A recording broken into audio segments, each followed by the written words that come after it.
Allez, aujourd'hui, on va explorer ensemble les briques fondamentales qui nous constituent. Prenez un instant pour imaginer ça. D'un côté, on a l'énergie complètement folle d'un colibri, vous savez, avec ses ailes qui battent jusqu'à 70 fois par seconde. Et de l'autre, la puissance pure, explosive d'un guépard en plein sprint. À première vue, on dirait qu'ils n'ont absolument rien à voir, pas vrai? Et pourtant, ils partagent un mécanisme essentiel. Mais lequel? Eh bien, la réponse, elle est assez incroyable. Au cœur de tout ça, il y a une sorte de danse chimique, hyper complexe, une suite de réactions qui transforment ce qu'on mange en énergie, en mouvement et même en pensée. Et ce grand système, ce moteur qui tourne en permanence à l'intérieur de nous, ça porte un nom, le métabolisme. C'est vraiment la clé pour piger comment la vie fonctionne à son niveau le plus fondamental. Alors, le métabolisme, qu'est-ce que c'est concrètement? C'est tout simplement la somme de toutes les réactions chimiques qui se passent à chaque instant dans nos cellules pour nous garder en vie. Pensez-y une seconde. C'est une machine qui ne s'arrête littéralement jamais. Bon, un moteur, ça a besoin de carburant, non? Et de matériaux pour s'entretenir. C'est précisément là que notre alimentation entre en jeu.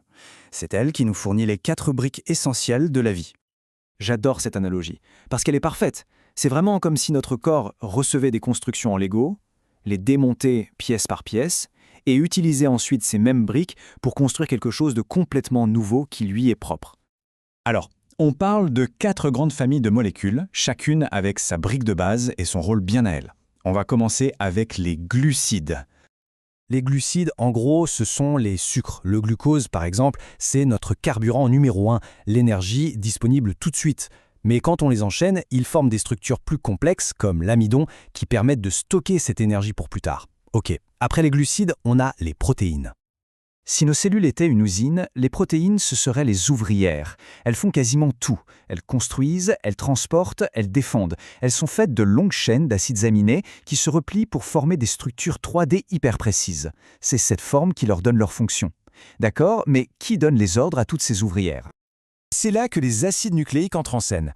On parle bien sûr de l'ADN et de l'ARN. Eux, ce sont les plans de l'architecte, le code source de la vie. Ils sont faits de nucléotides et contiennent absolument toutes les instructions pour nous construire et nous faire fonctionner. Et enfin, le dernier groupe, mais pas des moindres, les lipides. Les lipides, ce sont les graisses, les huiles. Le truc avec eux, c'est qu'ils n'aiment pas l'eau. Ils sont hydrophobes, et cette propriété, elle est super importante. C'est grâce à ça qu'ils peuvent former les membranes qui entourent nos cellules, stocker de l'énergie sur le long terme, et même servir de messagers chimiques.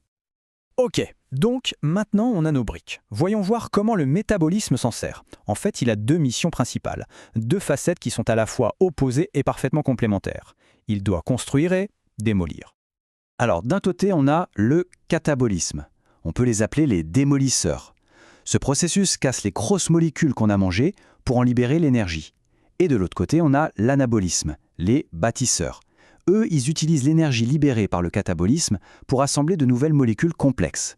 Quand on fabrique du muscle, par exemple, c'est de l'anabolisme pur. Mais attendez, une question se pose.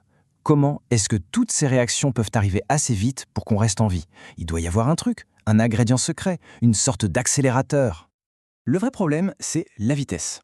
La plupart de ces réactions chimiques, si on les laissait se faire toutes seules, elles prendraient des heures, des jours, peut-être même des années. C'est beaucoup, beaucoup trop lent. La vie, elle a besoin que ça aille vite, que ça se passe en une fraction de seconde. Et la solution, c'est quoi? Ce sont les enzymes. Les enzymes sont des protéines qui jouent le rôle de catalyseurs biologiques.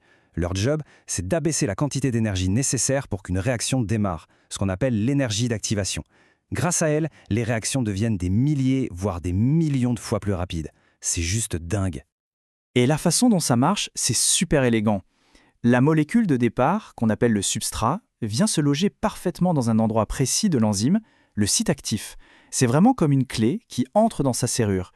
Une fois en place, l'enzyme facilite la transformation, elle libère les nouveaux produits, et hop, elle est immédiatement prête à recommencer le cycle. Et ce qui rend les enzymes si efficaces, c'est surtout 2 choses.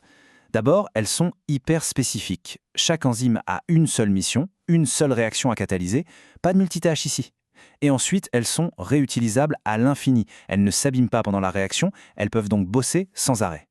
Bon, maintenant, il est temps de rassembler toutes les pièces du puzzle. Quel est le rapport, au final, entre tout ça et le contenu de notre assiette de tous les jours? On a tous déjà entendu cette phrase « on est ce que l'on mange ».